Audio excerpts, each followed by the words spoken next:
Hey, welcome into the Snap, episode 210. And today we're talking about auction drafting.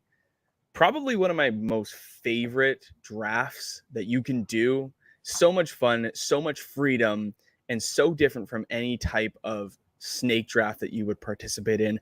I got my guy Lando, as always, to break it down and bring you as much knowledge and expertise about drafting, auction drafting that we can. Lando, what's going on? Mac, I'm doing well. Welcome in to everyone trying to get that auction draft strategy crammed down. Sometimes it takes years to really hone down and get your strategy nice and tight. But this is why you're here. This is why we're here to help you out because we have years of experience and we've got some great tips and tricks to help you dominate that auction draft. Lando, do me a quick favor and just check your mic settings again. You know what? I was just thinking that same thing. We're all good. All right. We put together a little doc for you here. Where's the right layout? There it is. Put together a little doc for you guys. I know the last time we did a strategy video with Big Travie from the Fantasy Whisperers, you guys really liked that video. So try to sort of mimic that same style. Tell you a little bit of about what auction drafting is if you're completely brand new to it, never tried it before. Some people call it salary cap. They get away from the auction term. We prefer to call it auction, but essentially you are bidding on players with a budget instead of picking them in an order. Then we're going to go over some basic builds that we like, approaches to the draft, and then going over some common errors and some things you would want to do instead of making those rookie mistakes. So without further ado, let's just jump into it. And I kind of just prefaced this already, but in typical auction drafts, you get a $200 budget. And instead of having an order that you pick, the 101 all the way through 110, 112, depending on your league size, and snaking back, you have a nomination order, and players are then bid upon, to which the highest bid gets that player. Completely different. Completely different. The question is, Lando, why would we use an auction draft preferably? I mean, I love auction drafting, and I hope I sound better now. I believe I should. Yeah. We really, the point of it is, in the bare bones, the basics is that you can draft any player you want as long as you have the salary for that. So if you have the 101 and you want Jonathan Taylor, you can pick them. But if you have the 105, 106 in your draft, you will never ever get Jonathan Taylor, regardless of how much you want him. You're gonna have to trade for him afterwards. But auction drafting really allows anyone to get any player. I prefer it because it takes a lot of strategy. I believe you need to be more strategic and you need to be smarter about how to draft your players if you choose the auction draft strategy. Agreed. I think that you hit the nail on the head. It's complete freedom for a manager to sort of just create a team that fits their preference. I like these players and I want to build the core of my team around these players. Well, I can go out and get them. But you're right. If you get, the back end of a draft, 110, 112, you're sort of forced into potentially going 0 RB or taking, value on wide receiver instead of building around, maybe you want a Christian McCaffrey, a Jonathan Taylor, a Dalvin Cook. Those guys aren't going to be available at the 110, 112, but in auction, available to everybody, which is awesome.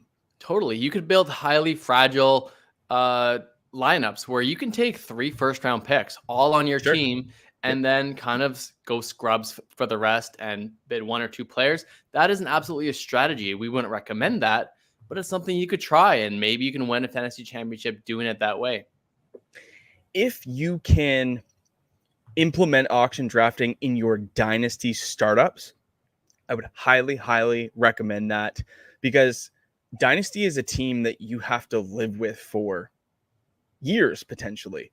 And again, to Landon's point, if you want that Jonathan Taylor, Christian McCaffrey cornerstone running back, and you get the back end of the first as your pick, your draft slot, you just don't have the luxury of taking those players. So I think auction drafting for a dynasty startup is an absolute must.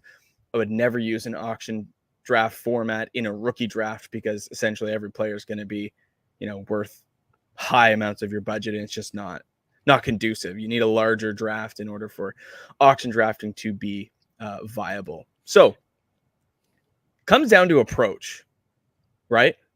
Of And course. and you'll probably hear these terms. Landon already kind of referenced one of the approaches, but you'll probably hear these terminologies thrown around when it comes to auction drafting. Studs and duds and average Joes are two basic approaches to building a team in an auction draft. So you already kind of talked about getting, those 3 first round pick type players, those studs, and then filling it out with sort of scrub players or guys that will be further down the list in average draft position or cost in this case, to fill out the rest of your lineup, or you kind of sit back and grab the value. So maybe elaborate on those two, given your experience with auction drafting.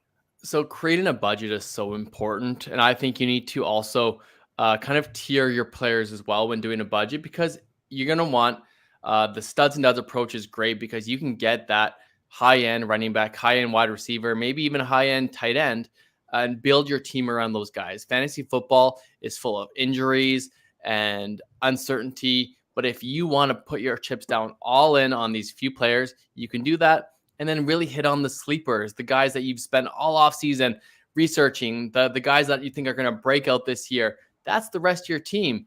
And really, that's how to build a team that can't be stopped, basically, is that studs and duds if you get those late round guys correct.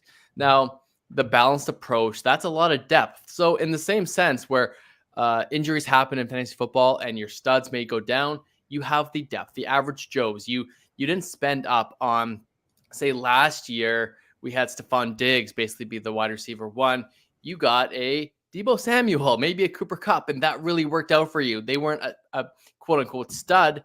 They were just very average. They were tier 2, tier 3 wide receiver that ended up having a great season. So you can withstand injuries. Maybe you won't dominate a certain position, but because fantasy football is so uncertain sometimes, you have a lot of depth and you can really withstand some injuries if you do the average Joe's approach. Totally agree. So while I think these strategies do have their merit, I think there's a better approach. And we sort of came up with this approach last year, and it panned out very, very well. I haven't seen anybody doing this. I'm sure people do this sort of behind the scenes, but it's something that doesn't get talked about enough in the fantasy football space. So build yourself a budget and try to stick to that budget during your draft. But also be fluid with it. They are not these sort of positional budgets or allowances that we give you are not designed to be set in stone. They are designed to be fluid and sort of slide and transition as you draft. So I think going in with a budget is good for a couple reasons. It allows you to adapt to the draft. Maybe you have a lot of trigger happy players who are going to spend. And maybe you catch some value on some players, but then you don't know where to go for that. Having the budget allows you to sort of adjust on the fly. The other thing is not overspending.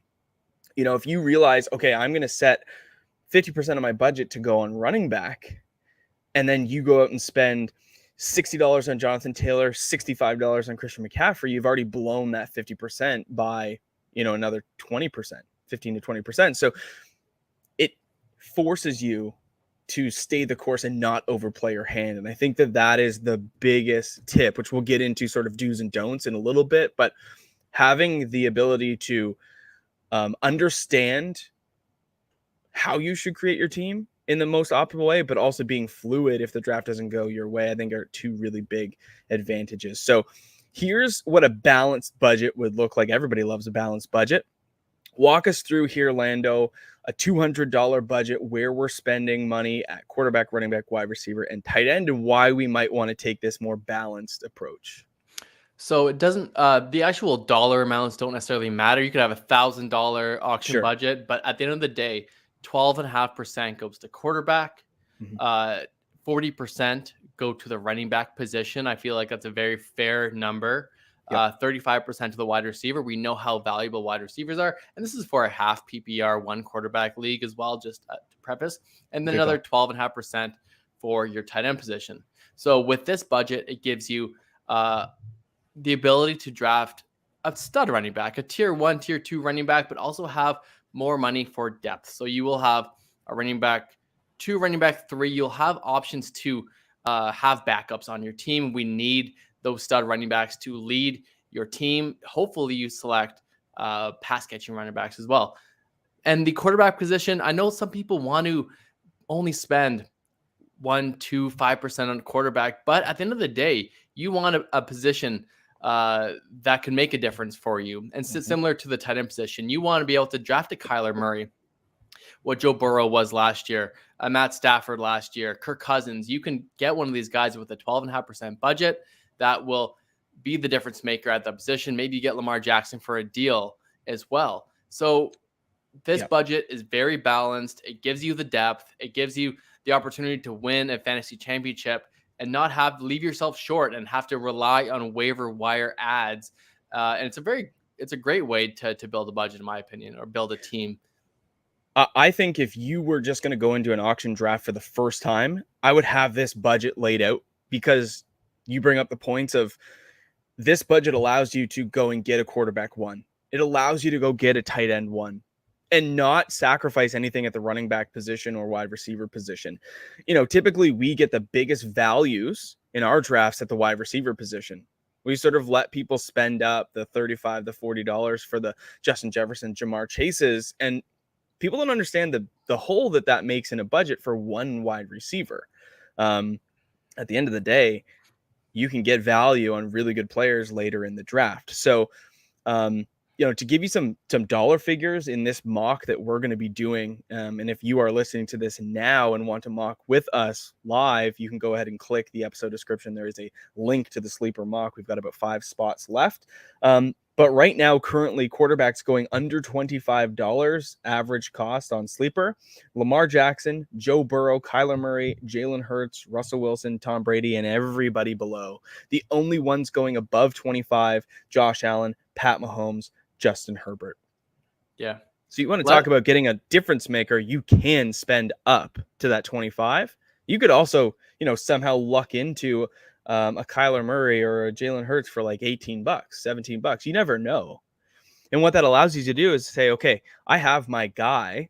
I'm going to take that $7 or $8 savings and reinvest it into a position I might want to spend more money on, like running back. Now you all of a sudden have $88 or $90 for running back instead of that 80. So I think being able to do that, and at the tight end position as well, to give you some tight end figures here, Travis Kelce going for 50, Mark Andrews 39, Kyle Pitts 34, but then you've got Kittle, Waller, Schultz, Hawkinson, Goddard, Ertz, and Lowe all underneath that $25 mark. So it allows you to go elite in those difference-making positions and not sacrifice that running back wide receiver build. Absolutely. You're behind the 8 ball right away if you spend up on those top 3 positions at the onesie positions. This balanced budget doesn't let that happen. So if you wouldn't take Josh Allen in the second in a snake draft, don't spend $35, $40 on Josh Allen in an auction draft is sort of what we're trying to say here. Yeah. Running back heavy budget. Mm-hmm. So we've decreased the quarterback position by 2.5% down to 10%.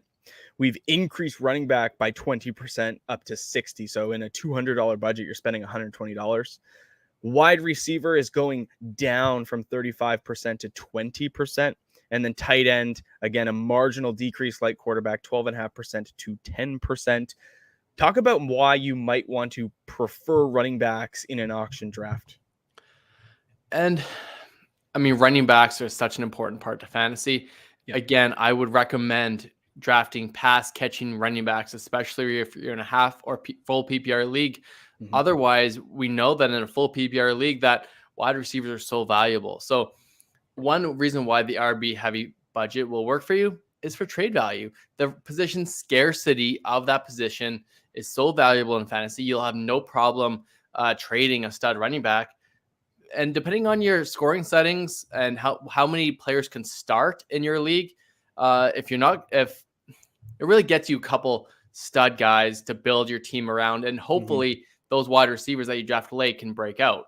Running back is so it has such a guaranteed value. If you have a bell cow running back, you have the touches each and every week. You don't need to really command targets like a wide receiver does when you're the starting running back for a franchise. And I think the other thing to bring up is that like you said, there's a scarcity at that position. Running backs tend to go more than their average cost. You'll see, Jonathan Taylor on Sleeper is projected at $71 average cost. I've seen him go for 80. I've seen Christian McCaffrey go for 75 and he's projected 66. I've seen Derrick Henry go for $70 and he's $51 average cost. So because of that scarcity, running backs tend to get overdrafted, which is fine. But later in the draft, when people run out of money, you can still get great values on pass catching backs this year, like Saquon Barkley, Alvin Kamara, Javonte Williams, Ezekiel Elliott. Zeke Elliott's going for $29 right now. David Montgomery, $25. Travis Etienne and Breece Hall in the $25 range. So you package 4 of those guys together, and you've got a great running back core of 4 guys for that 120, and then you can sort of use your money elsewhere. I think a nice sort of, and one we're not really going to talk about, but if you wanted to go like late round tight end and late round quarterback, like spend $10 on each position, that gives you so much money at running back and wide receiver. So the nice thing about the budget is you can tailor it how you want. And I'll bring one up here again that kind of goes the opposite way, is just going 0 RB and really spending money on those quarterbacks, tight ends, and wide receivers. You can see how the budget can change to, adopt a strategy if you want to go that way. Yeah, this strategy I think is really popular now with fantasy analysts. Running backs get hurt more often. It's just a statistical fact, unfortunately. So you don't hedge your bets and draft a bunch of running backs just to have some handcuffs or some backups in case your starters go down. You draft the wide receiver position and get a bunch of stud wide receivers. This gives you the budget to get a lot of really good ones. You can get Let me give you Samuel. Sorry, I was just going to say, let me give you some running back values right now. Average cost on Sleeper: Miles Sanders, $8. Damian Harris, $8. Kareem Hunt, $5. Kenneth Walker, $3. Rashad Penny, $7. Chase Edmonds, $4. James Cook, $1. Ramondre Stevenson, $4. So I mean, Damian you could Pierce, build $1. Yeah. Rashad White, $1. You're barely at $40. You're not even close. Yeah. It all depends on how you want to approach it, but however you want to approach your draft, our advice to you: build out a budget, stick to it, but let it be fluid, let it be flexible. You don't want to have these things sort of set in stone. So, if I've given myself $25 for a quarterback and I end up getting Justin Herbert for 17, I'm going to take that $8 that I saved, maybe reserve a couple dollars for a backup, and then just slide that money into another position: running back, wide receiver, tight end. But you have a buffer, which is great. If you don't have flex positions and you already have 3 or 4 wide receivers, why would you draft more of them? And you have money left over in your budget. Put that money left over, put it at the wide receiver or the running back position or tight end. Maybe you can get a Darren Waller type. And that's where it needs to be fluid. Of course, you can't stay rigid with the budget. These aren't meant to be locked and loaded, but I think it's a really good starting point for beginners in the auction strategy to really get some good players and build a balanced team. So we're going to go over some common mistakes that we see, and then maybe some tips and tricks that you can implement to avoid making some of these errors, or how to sort of correct them. But number one, spending your money too fast. And you're going to hear, if you go look for advice, you're also going to hear people say, don't leave all your money until the end. So it's like, where do you find that happy medium between spending too fast and not spending enough? I think that comes back to budgeting. And it's nuanced as well. It takes time. It's tough. Yeah, it takes time. That's why we're doing a little mock to sort of show you the interface, the platform, how things go, how, where players are going to, go, how much they cost, blah, blah, blah. So we're going to do about 30 minutes of auction drafting in about 10 minutes or so, and try to give you some insights as we go about that. Second one, bidding on players you don't want. You'll see a lot of people when you get into auction drafts get cute. I'm like, oh, I see Lando put Derrick Henry up on the block. and he's going for a price that I want Landon to pay just a little bit more for him. So I go and I push the envelope, and maybe he bids back and we get into a little, bidding war. But at the end of the day, I'm just trying to get money out of his pocket.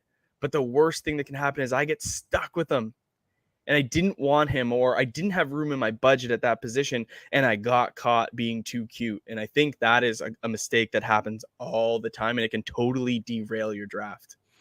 Completely. Yeah. That's why it's easy to get caught in that, especially if you're drafting against your friends. But if you're just bidding to bid someone up, you really, really need to be careful. You need to be okay with being stuck with that player. Correct. 100%. Next one, Lando, common mistake you see. Nominating players you want. Yeah. When there's a lot of money on the table, the idea is to siphon money from your competitors. So nominate players you don't want, but players that can actually command some budget. You don't want to just nominate a Sammy Watkins, some scrub that nobody wants. Then maybe you're stuck with them. Or maybe, hey, elite week 1 coming. Right. Unless you want to start in week 1. But if you nominate players you want, then you're wasting your budget right away. And now it's a less probability that you'll actually get a value on that player. If you would have waited 3, 4, 5 more players, you might have got them for less. Siphon the money away. Nominate players you're not interested in, like our comments saying maybe put up a Travis Kelce if you know you're not going to spend that much. Put up a Patrick Mahomes if you're not willing to spend up at the elite quarterback position. Those players will take money in like in a PPR league, put up a running back that doesn't get a lot of passing work, but people are high on, like James Conner, for example. Very touchdown running back. I was on the Fantasy Whisperers show on Monday, and I think Austin said off the top of his head, he said, does anybody know how many yards James Conner rushed for last year? And I was like, I'm pretty sure it was like 750, and it ended up being 752. But here's a guy that finished as a running back 1 and didn't crack 1,000 yards, wasn't even close, only had 202 carries, only had like 30 receptions in the passing game, and had a boatload of touchdowns. What do you have? 15 touchdowns?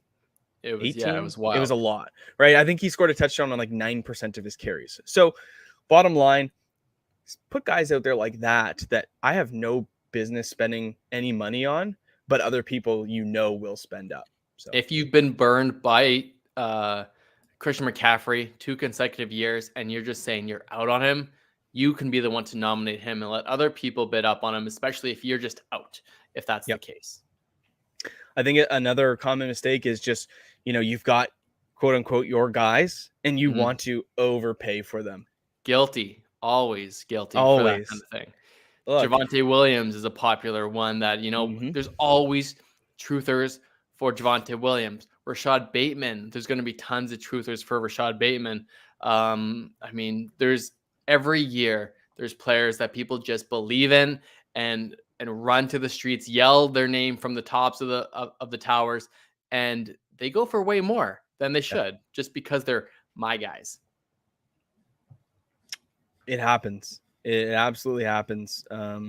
Producer Scott, my guy has been Derrick Henry since the day he was born. Feels facts. So facts. Hey, it's hold on. Who's your guy this year, Mac? Do you have a my guy? We haven't really done that show in a while. I do. I'm not going to give that away yet. We'll hold that back for some more content. Jamar Chase. Yes, Jamar's my guy, but I don't know. I see his price here is $49. No thanks. It's a lot of money. All right, let's finish up here with some tips and tricks, things that you can do to put yourself in a better position going into maybe your first auction draft. Number 1, we're going to beat a dead horse here, but use your budget and adjust it constantly. What I mean by that is I've set aside $80 for myself for running backs, and I spend $52 on Austin Eckler as my running back 1. My budget now goes from 80 to running back down to 28. Sure. I need to know that I have $28 for running backs left. I don't want to say, oh, I have 80 and I have Eckler, and then I just forget about what I can spend, and then all of a sudden I've spent $48 on Dalvin Cook, and now my position is over, paid. We don't want that.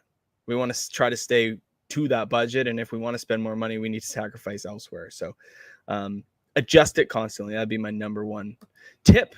Love that. Landon already brought this one up. Nominate players you do not want instead of ones that you do.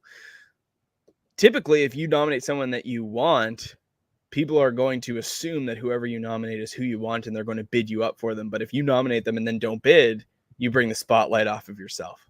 There you go. But if you see a guy that you want and the bidding starts happening, and when it slows down, then jump in. If you start jumping in from the get-go, people are going to be like, oh, Landon wants this player. Mac wants this player. I'm going to play that bid them up game. And you don't want that. You want to try to get them for as less money as possible, right? Correct. All right, number 3, Lando, tips and tricks for you to be successful. Love grabbing value at the wide receiver position. Honestly, guys, spending up and over that $30 mark at wide receiver has been a bad strategy. Last year, we had Cooper Kupp, Deebo Samuel, Jamar Chase, Deontay Johnson. These guys were not over that $30 mark. And you had phenomenal values on them. They finished atop the leaderboard last year at the wide receiver position. There's so much value at that position. It goes so deep. You can get guys like Devonta Smith in the late rounds, Rashad Bateman, even though he's a lot of my guys, Chris Olave, Jerry Jeudy, Allen Robinson, tier 2, 3, 4 wide receivers that can command a big target share in their offense. Yep. So save money at that position. You have a ton of upside late. I looked last year at an auction draft that we did. I think you got Deebo Samuel for $6. Jamar Chase was 21, which for a rookie was a high price tag, but you absolutely got that money back. Cooper Kupp was $14. You got Amari Cooper in one league for 10. Yep. There's a lot of value at wide receiver late because the position's so deep and people spend their budgets on all of those cornerstone players early. So grabbing value at wide receiver is absolutely viable and I think fundamental to building a really strong team, and not spending up, $30+ for the Jefferson Chase Cup and Adams, those type of guys. Although you want them on your team, you don't want them for 25% of your budget. There you go. Last one. Why would you want to, and we've told you, don't leave it all to the end, but leave yourself 10% of your budget. So in a $200 league, we're talking $20. Save yourself $20 for the end of your draft. Why might you want to do that? There's always sleepers. There's always guys late that you're going to want in your team. James Cook, for example, is a really good one. Maybe a Ramondre Stevenson. You get your favorite rookie. Heck, you can get Drake London late if you really want. And especially if you're in a keeper style format, that's where you get the value in the following year. You get to keep them for $5, $6 next year, and you're going to want to save that value or that money for the end. And there's always players, really good players, that only go for a few dollars. So if you have that advantage over your opponents that maybe their budget is $1 per player, that's all they can spend, but you can spend $3, $4, $5. You'll be amazed at the value you can get late if you take $20 at the end and just fill out your roster that way. Totally agree. So there it is. Basic tips and tricks, common mistakes to avoid. We will be doing another sort of comprehensive video, shorter form for you guys on auction drafting in the coming, hopefully, days. Get that out to you probably early next week. But this is a really good starting point. And I think having this stuff fresh in our brains will allow us to maybe take it to a mock and put some good practice in on auction mock drafting. Before we go ahead and do so, I did want to announce I'll let Landon announce the next participant in our listener league for 2022. All right, guys. BroCal38 on Sleeper. He's a participant in our Discord as well. Cal Jr. is a part of the listener league for this year. Congrats, and can't wait for you to join. Yeah, man, it's going to be awesome. If you want to play in the listener league, please go ahead and join our Discord. Leave us a message in the listener league channel. If you're unfamiliar with Discord, you can get us on Instagram, on Sleeper, on Twitter. Snap_fantasy is where you can get us. Leave us a message. Just send us a DM. It's going to be a great league. We got 5 spots left. We're going to fill out until the end of the month, and then we'll draft early September. Our runner-up last year, we won our first as a podcast. Dynasty Nate has designed the scoring settings, very intriguing, almost like a Scott Fishbowl style, but we're going to be auction drafting in that as well. So it's going to be a lot of fun, totally different experience, and year over year it produces. So you'll definitely want to be a part of that. So yeah, we're gonna mock draft for about 30 minutes. We're not sure if we'll be doing a auction or snake draft in our listener league. I guess that's gonna be up to Dynasty Nate. But either way, we got to get ready for this draft. We're definitely doing auction. He's excited for okay. that. I know he wants to do that. So All right, we're gonna do it. Okay, very basic stuff here. We got 4 spots open, but that's okay. We'll maybe have some auto drafting, but auction drafts typically take about 2.5 to 3 hours for a 12-person league. So you can imagine how painful it would be if this live stream went on the entire time. So we're going to run through for about a half an hour here and just see how things get laid out, how the nomination process happens, and we'll try to give you some sort of insights and more tips and tricks as we go, a little bit more advanced stuff here. Nomination phase is really quick for those of you drafting with us. It's only 10 seconds, so have your people ready. I will start the draft off, and I will put my first person up on the block. I'm going to go with a wide receiver, and I will want to see my guy, Jamar Chase, up on the board here. Love this. I need to step off the live stream briefly, Mac, but I will be back very shortly. Yeah, no worries. All right, just myself here. That's cool. I'm going to go larger screen. So basically what you're seeing is I nominated Jamar Chase for $1, which is the lowest bid that you can put up. And then from there, other teams are going to be able to bid on him for as much as they can. You'll have a max bid, which in this draft is 190 of the $200. Basically, it reserves $1 per player for your team. So because we're doing a shallower draft with only 10 players, a very shallow bench of 4, 190 is the max bid. So Christian McCaffrey up on the board now. Jamar Chase just went for $49. He was auto drafted, so he typically won't go that high, but he's going to go probably north of $35 to $40 in most leagues, which is a lot. It is a lot for a wide receiver. He better return on that investment. I'll sort of shift the board back over to me. Here we go.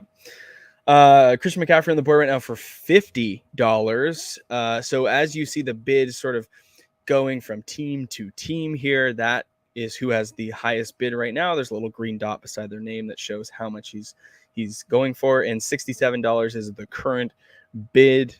Sorry, $66, which is his average draft cost. Again, being auto drafted here by Team 7. So we see McCaffrey and Chase off the board at their values, and Landon is up right now to nominate. He has nominated Austin Eckler. This is a full PPR 1 QB league, so no real reason to overspend at the quarterback position. But you could go ahead and get a value.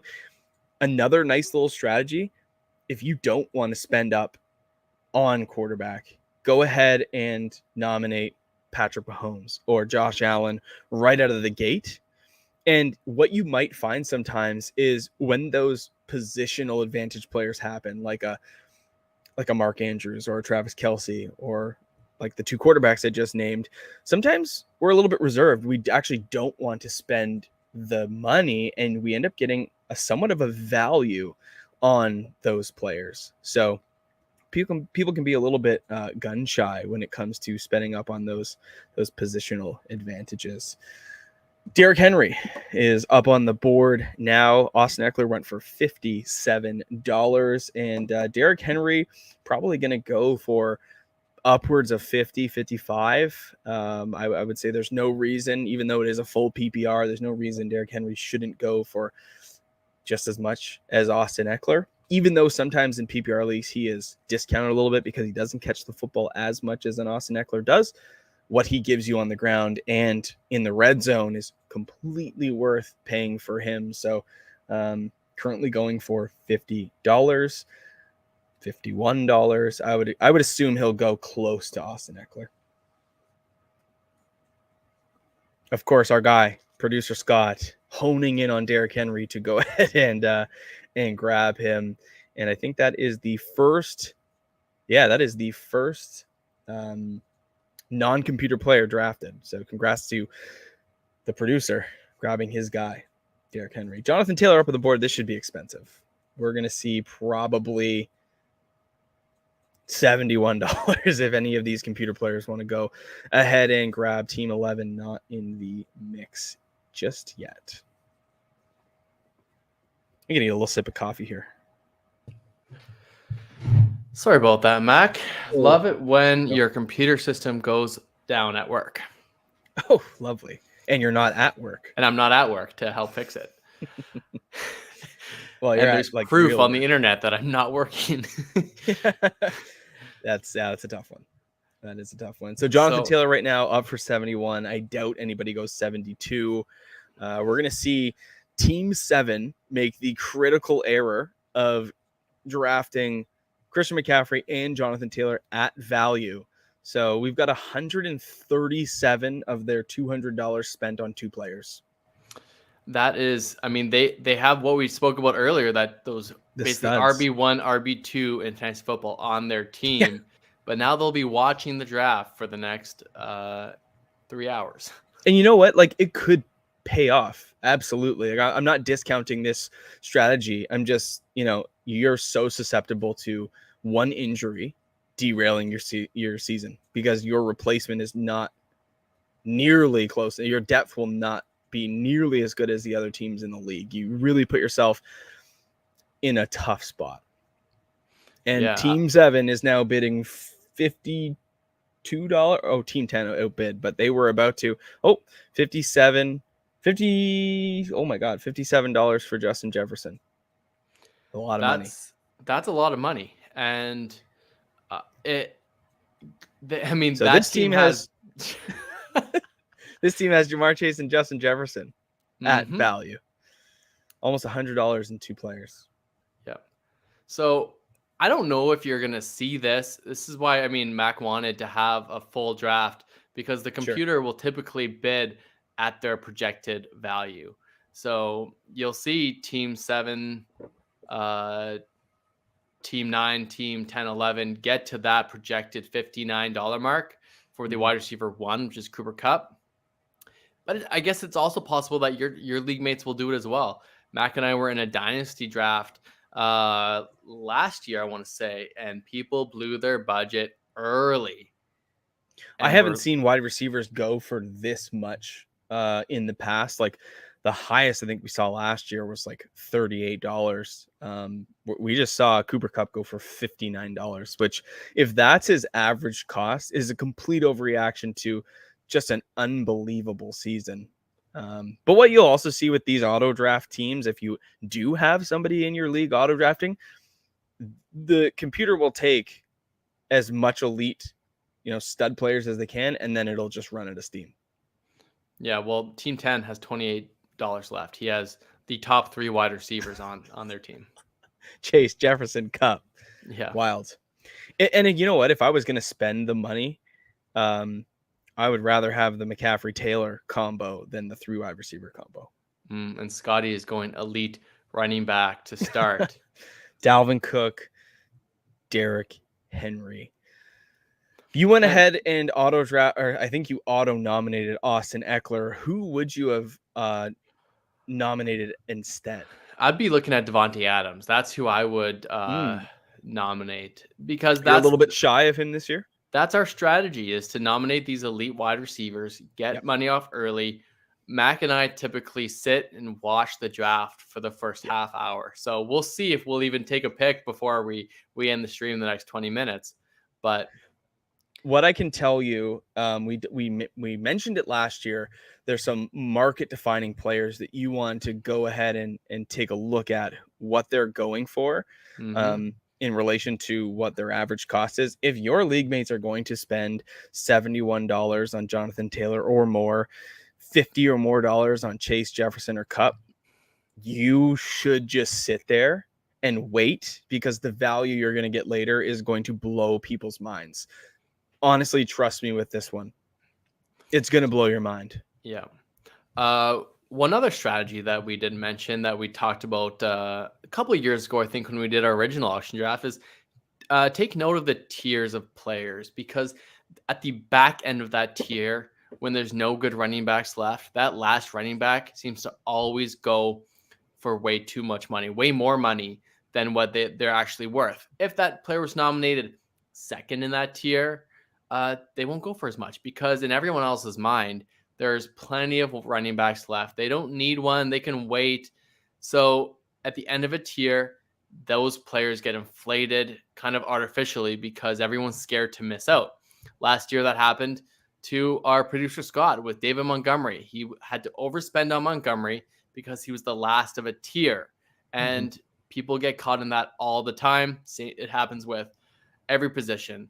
If you have a top 4 tight ends, you have Kelsey, Andrews, Kittle, Waller, Pitts, so top 5.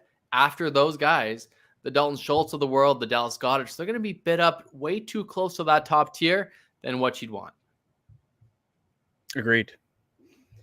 I do want to talk very briefly, if you are mock drafting or auction drafting on Sleeper, they have this feature where you can click and say pass. Like, it shows everybody that you are out on bidding. I would say don't use that feature. Love that. I don't want people. Oh, it's my turn to nominate here. I am going to nominate somebody I don't necessarily love this year. Oh, why can't I? Okay, that's not who I wanted to draft. I was going to draft DK Metcalf. I just couldn't select on my iPad for whatever reason. Right. Yeah, DK Metcalf would be somebody I think would fetch a good price tag, because he still has that name value, but I'm not overly bullish with him and Drew Lock or Geno Smith, or maybe if it's Jimmy Garoppolo even. What do we have DK ranked right now? It's gross. It's like wide receiver 25. Yeah, after and we our kind of projections. had to adjust that a little bit to get him a little higher, because at our first, Like 32. Yeah, he was late. I guess so. Nate has an interesting strategy as well with nominating players that have hype around them, artificial hype around them, like Isaiah Pacheco here from the Chiefs. He is. Oh, my turn to nominate. I will nominate Travis Kelce. Oh, you want that smoke? I want that smoke. So these players that are my guys that people have hype around, that are in the news, they typically get bid up pretty high. Now here, Taylor got him for $2, which is a great deal for a guy that you would have. So when he's so far out of place, people get scared. So if he's too someone far, fun there would have been maybe Zamir White. Sure. Yeah, that would have been a good one too, where that strategy with nominating Isaiah Pacheco, I think, backfired on Nate a little bit. Sure. But it doesn't really backfire, because it's just your nomination. You're going to get so many of them. Yeah, but that's true. But you want to get money out of your league mates, and only $2 isn't quite enough. So nominating, that's way out of order. If you nominate just a complete scrub from the get-go, or like a kicker or something, that's really not going to do what you want to do. We want to nominate players that will fetch dollars and get money out of your league mates that you're not interested in. Not necessarily just someone that will go for $1, $2, $3 max. Right. How do I get away from DeAndre Swift here? I've never left a draft that you do not have DeAndre Swift. An auction draft. There it is. I'm not getting them. I honestly just want the 4 auto drafting teams to run out of money so the big boys can play. Yeah, here we go. If another good one, nominating Josh Allen, number 1 quarterback on the year. we're not really in on getting these elite quarterbacks and wasting our money. We want our money to be spent at the running back, wide receiver position mostly. Right. You can look at our budgets. All of the majority of our budget, our money is allocated to those two positions. Blue Star Lock asked, whose team is who? I am drafting out of the nomination 1 spot, and Landon is out of the 3 spot. So neither of us have any players so far. Yeah. And Josh Allen went for how much, Lando? A 36 for Brocal there. Solid. Yeah. That's shout out to Blue Star Lock. See that he commented on our most recent video about keeper. So thanks for joining the Snap. We also have a Discord if you're interested in joining that. You can check that in the episode description if you're not already a part of that. But appreciate you dropping in for the live stream. Yeah, it's awesome. Joe Mixon up on the block here. This is why I say nominate those wide receivers, because the wide receivers so far that have gone off the board, CeeDee Lamb, Stephon Diggs, Devontae Adams, Jamar Chase, Justin Jefferson, and Cooper Kupp. The cheapest one was CeeDee Lamb at 37, and then Devontae Adams at 41. 3 wide receivers, 50 and above. It's a lot of money to spend on one wide receiver. Like Jamar Chase at $49 was 25% of Team 10's budget. It's a lot. It's a lot of money. Yeah. So I would just say, keep nominating wide receivers so that you can enjoy the value on running backs. But to each of their own, like everybody has a different strategy. Everyone has a different preference. It is what it is. In smaller leagues, 6, 8, 10 team leagues, I think it's better to spend a little bit more on a guy like Mark Andrews and Travis Kelce, because you do want those positional advantages.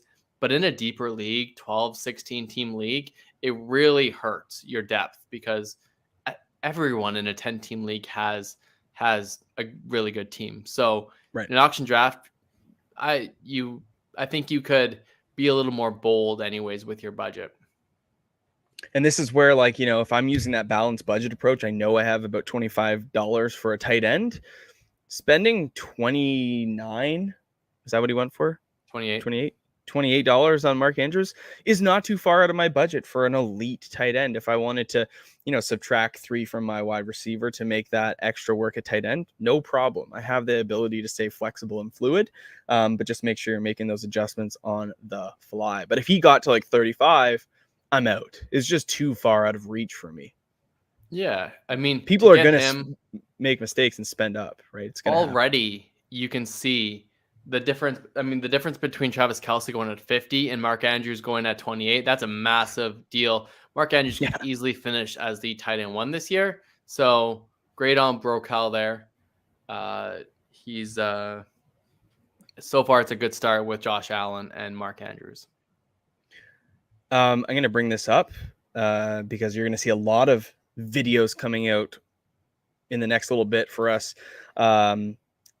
Our biggest thing, because we're a smaller channel, we answer every single question. We try to engage and interact with as many of our listeners as possible. So if you leave us a question, we are going to do our best job to answer it.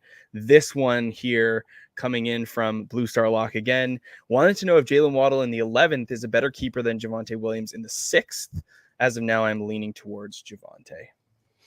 Yeah, I think I answered you and Javonte in that scenario, because I'm a big fan of Javonte Williams, and I think he's a better keeper.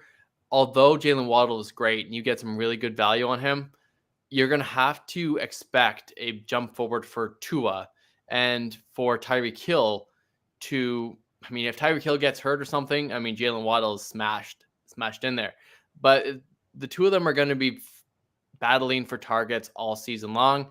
And I like the value of Javonte because he's a running back, the position scarcity, and I'm just not really in that much on the Dolphins passing attack. Yeah, no, for sure. Do you tend to agree? Yeah, I tend to agree. I'm going to take max value. I know Javonte Williams in the 6th is great compared to where he's going, but oh shoot, no. Who'd you Oh, it want wasn't there? me. Okay, it wasn't me. I thought it was my turn to nominate. I'm one Oh, away. I thought it was my turn. Because I'm going to put up DK Metcalf. Is he gone? No, he is. So DK Metcalf's average dollar value is only $14. I'm going to see if we can get a little bit more money out of people's pockets. the thing, That or you yeah. go with Patrick Mahomes and you see if someone wants him. Yeah, I think that's an interesting. DK Metcalf, there's not a lot of hype around him. No one really likes DK this year because of the quarterback situation. So I'm not sure if he's going to siphon as much money as you want from people. But I Let's mean, test it. Let's see. let's test it. Let's see what he's worth. The So, thing, you know that the computers are going to go to 14. Is anyone going to go above that? right. It looks like yes, Taylor. Taylor. While you were answering that question from Blue Star, I grabbed Saquon Barkley for $29, which I think is a nice price for him. I Yeah. think he's being a little bit undervalued, just like Zeke Elliott. You know, someone who has a complete opportunity share, gets a lot of passing work, just kind of checks all the boxes for what you would want in an overall running back one. Yeah. There's a lot of hype. There's a lot of talk and chatter around the New York Giants. Daniel Jones is a popular option. So I think it's Wan'Dale Robinson. yeah. Yeah. So I think Barkley is a guy that can finish at the running back one position. He Right. has that in his range of outcomes. We've seen it before. He not too long ago he was going at the 101 in dynasty drafts, and he's still young. So for him to go at $29 when Dalvin is 54, I mean McCaffrey was 66, Kamara 43. I think you're getting a lot of value there and some opportunity for Barkley to catch those passes, get there. Yes, of course, there's a higher likelihood of Dalvin and JT and McCaffrey finishing higher, but the discount is real there. Is real for sure. We saw Nate utilize his strategy again, putting up Romeo Dubs. Got him for $1, which you probably get him for $1 later. But who knows? But nice that he got a flyer that he wanted early and cheap. We got Kyle Pitts up on the board right now. 23 is the current bid. Now 24. Now 31. We're seeing Kyle Pitts go for max value, but he is being auto drafted. And that's where you see maybe people have a top 3 tight end tier, and it's Andrews, Kelsey, Pitts. And if that's the case, that's where, even though Pitts should get under the Mark Andrews price, to a lot of people, it's like, oh, well, there's still lots. There's still Kyle Pitts available. I want him instead of Mark Andrews, but he goes for more. You see that happen time after time when you're talking about tiers. That's a perfect example where most fantasy platforms will have Kelsey, Andrews, Pitts in that order. And Pitts goes before him, or goes for more, I mean. Well, you're right. It's like after Kyle Pitts, you might not prefer, George Kittle with Trey Lance. You might not prefer Dalton Schultz this year. Darren Waller with Devontae Adams coming in. Like, you might see a significant tier break and you might go, it's kind of Kyle Pitts or it's a significant drop, which I don't believe that to be true, but you might view it that way. And so there might be some incentive to overpay for the last of the tier. So, yeah, exactly right. It does happen with running backs a lot. And I'll definitely say I'm going to try to pick a space where there's a pretty big tier break, just using like average draft position. So we have, like, I would say sort of between, I'm not big on Antonio Gibson. So I'm going to say that there's a tier break at Travis Etienne. So you've kind of got a tier of Cam Akers, David Montgomery, Breece Hall, and Travis Etienne. And then I think it's tier break, and then Gibson, Jacobs, Dobbins, Mitchell, Hilaire. Right? I think that's a pretty decent tier break, and Travis Etienne just might be overdrafted. Breece Hall might be overdrafted if he's the last in that tier. Yeah, totally. That's a great example. Happens all, Blue Star saying, I think calling Saquon Barkley is injury prone is silly. A lot of people knock him down because of it. And but he's got unexpected injuries, different parts of his body, so it's not recurring. And I tend to agree. I think he's kind of like CMC though, where you've been burned by him by multiple times now. You've relied on him to carry your team, and he hasn't. And you're getting a discount on him, and I'm going to enjoy that discount. I'm going to take him for half of what he normally would go for. I'm going to take him in those, third, fourth rounds in your snake drafts if he falls that far. But he go in there or one the other day, like back of the second, early third. Yep. Yeah. Back of the second, I want to say I got him in. And for players to have just the negative vibe around them for no real reason, especially running backs, you need to take that value all day long. So all day long. Nothing that actually happened is moving Barkley down except for previous year's injuries. I mean, Yep. McCaffrey was that way for a while, but now everyone is just right back in on McCaffrey. He's going, but all offseason, if you would have drafted a dynasty league last year around Super Bowl time, you would have got McCaffrey for a steal. Yeah, and I think what we look at with Christian McCaffrey, much like I think we have to look at Derrick Henry and Saquon Barkley with the same lens, what they give you on a fantasy points per game basis is just so much better than their competition, right? Like, I love myself DeAndre Swift. He was plagued by some injuries, but his per game, even though it's great, like it's high teens, I think it was 18, it doesn't touch Christian McCaffrey.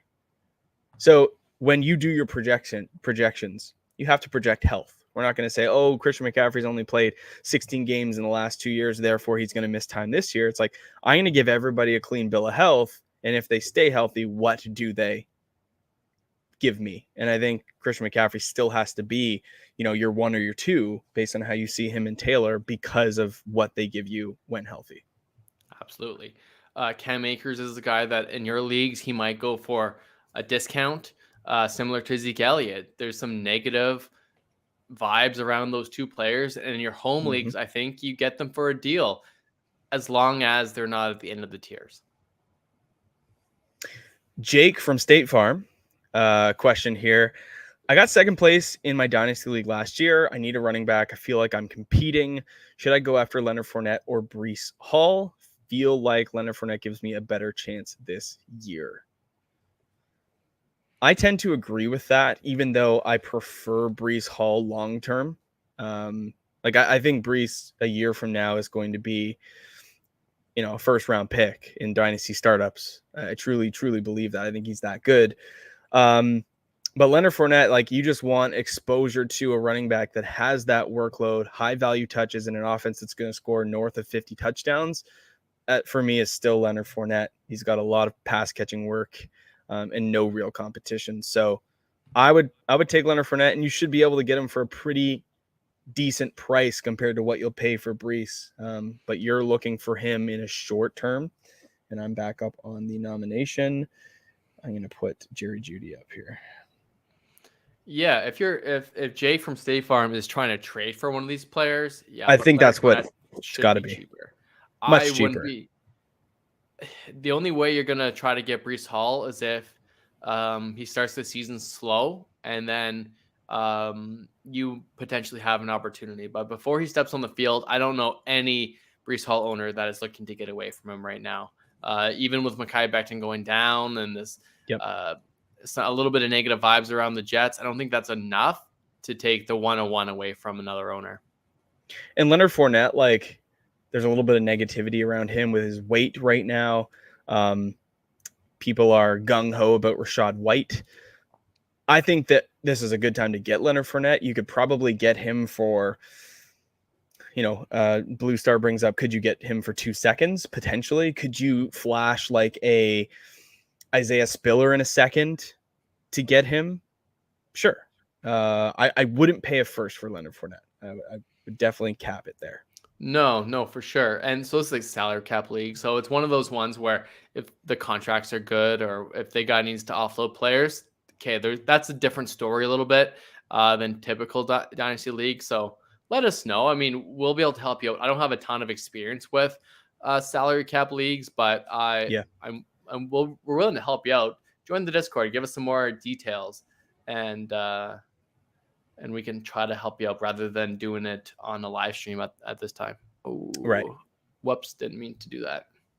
Who'd you So it's who'd you hard. get? It's hard to auction draft while you're live.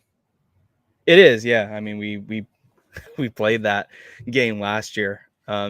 Jake and Blue Star, if you guys missed out, we are hosting a listener league again for our, I think it's our 4th year now. If you guys just join the Discord, you can go ahead and get an entry into that and see if you can get a spot. We got 5 left, so kind of like a Scott Fishbowl style draft. We will be auction drafting.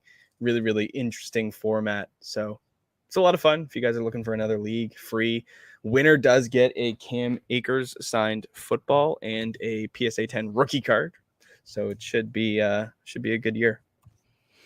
Thanks, Jake, for finding us somehow, liking some of the channel. We appreciate it. And like we said earlier, we answer every single question. So it really helps us out to comment on our videos. We just released one this morning about Zeke Elliott and how I think he's a really good value right now, going and round pick 40 in underdog leagues.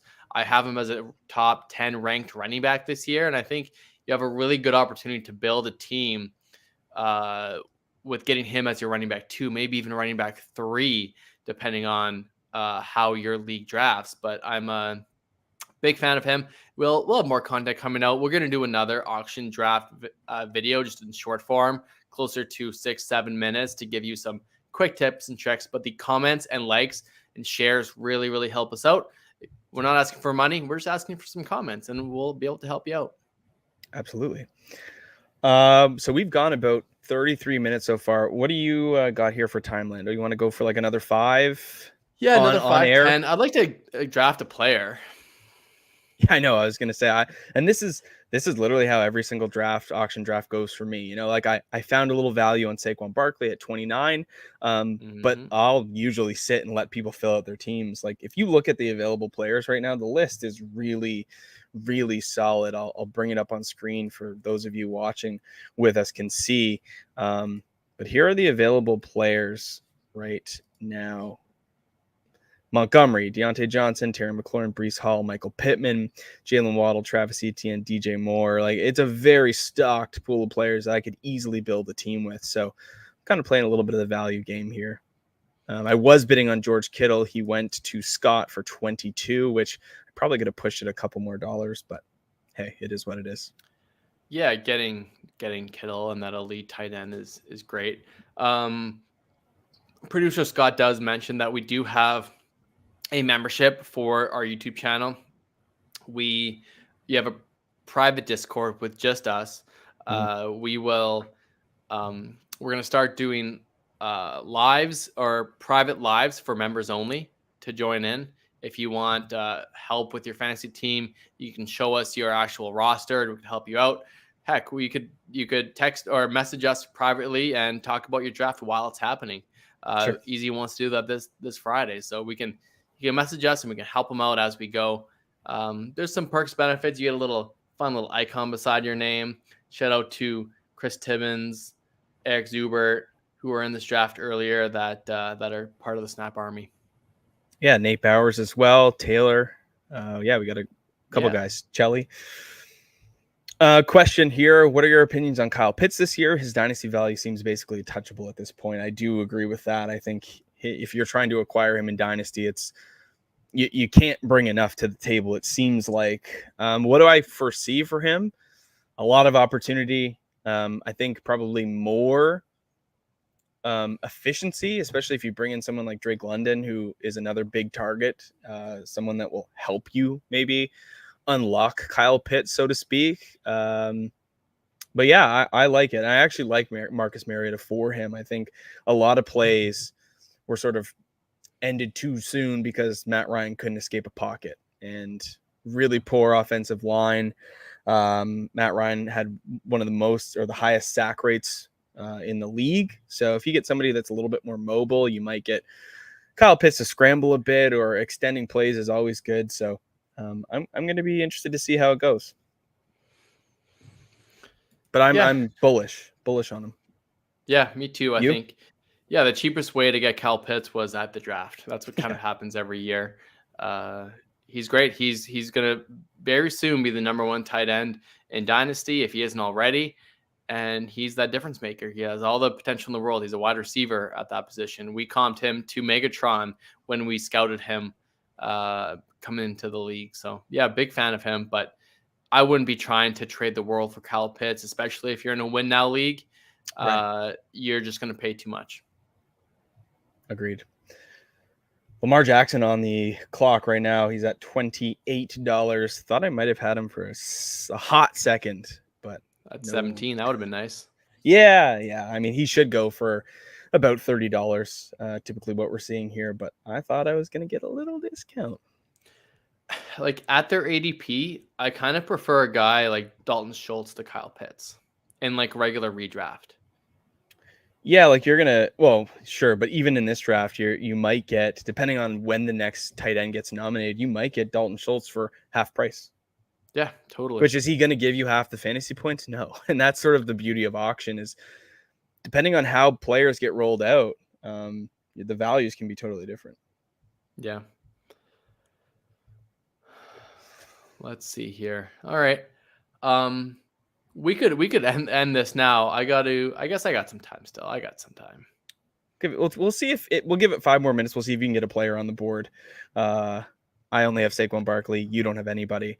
I will keep this draft going for those that are sort of tuned in here and want to keep participating. But we're going to sort of end the stream probably in about 5. I'll nominate DJ Moore. I'm going to stay with that wide receiver. Keep nominating wide receiver, try to siphon some more dollars out, and try to maybe prioritize some running backs if we can. But, at a certain point, you have to bid on players, like $15 for DJ Moore. I'm going to get in on that, as you are. I can see as well. Yeah, and at every point in every auction draft, there is a point where price no longer matters. It doesn't. Yep. You need the players on your team, and just to get value stops really mattering. You just, at the end of the day, you need good players. If you think you're overpaying at a certain point, but having money left over doesn't help anyone unless you're in that kind of format where you need it. But for the most part, just get good players on your team, because there's no point having $200 and no elite players on your squad. No, it's very true. As I'm trying to find someone. Breece Hall on the board here.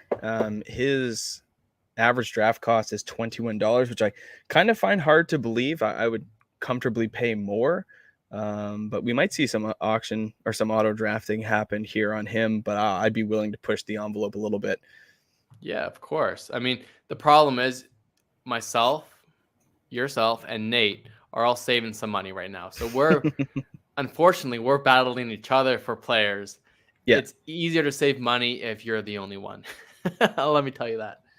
Yeah, no, for sure. It is. And it looks like I'm going to get Breece Hall here for $24. So Barkley and Breece Hall for, what did I spend? $53. If I'm looking at that balanced budget of $80, I can afford to maybe go out and get another, like a Travis Etienne, a J.K. Dobbins style running back to sort of create a nice little trio if I wanted to. Absolutely. Now, I didn't mean to nominate Travis, but here we are. This is the world we're living in, and I will continue bidding here, because, again, this is like a tier break for me. I do see a significant difference between Etienne and Jacobs. So I know that in my budget, I have, upper 20s. I got about $27 to spend. I'm comfortable spending it on him. Yeah, there you go. And if I can get him for cheaper, I mean, that just gives me more money to play with. But that's sort of how I would build that out. So. And that's why you make a budget. That's why you do it. And you got a great value there on your 3 running backs. Yeah, Barkley, Hall, Etienne, under budget, which is nice. Yeah. And now you can start to see some of the values play out. Like, Landon doesn't have any players yet, and I have 3. But we're going to get some nice prices here on some players just because we have the money compared to other teams just don't have the budgets. And if you want a visual of what we're talking about and you're listening on audio form, go ahead and join Hey, there's a guy right now. What's going on? We're just doing an auction draft. Right. Yeah, live. Live? Yeah. Tony. Tones is in here. You guys Tone. going golfing? I'm here to install fear for this weekend, Lando. These guys have a big match this weekend, which is great. Yeah, It's can't amazing. wait. Yeah. Well, it looks like you're not going to get a player, and I have No, to. it doesn't look like it. I That's have all to right go. though. Hey, I'll all auto good. draft here, and we will. I'll probably get Joe Burrow here now because I'll be up in a minute. I put on auto. Yeah. Cool, man. All right. Yeah, we're gonna call it here. But yeah, thanks for drafting with us. If you've never auction drafted before, go ahead and check out the video. Maybe play it back. Definitely the budgeting is something I would check out. But anyways, thanks for coming by, and we won't be back until next Tuesday. So keep your eye out for next Tuesday. We'll be doing another episode, and have a great weekend. Okay. See you guys. Okay. See ya.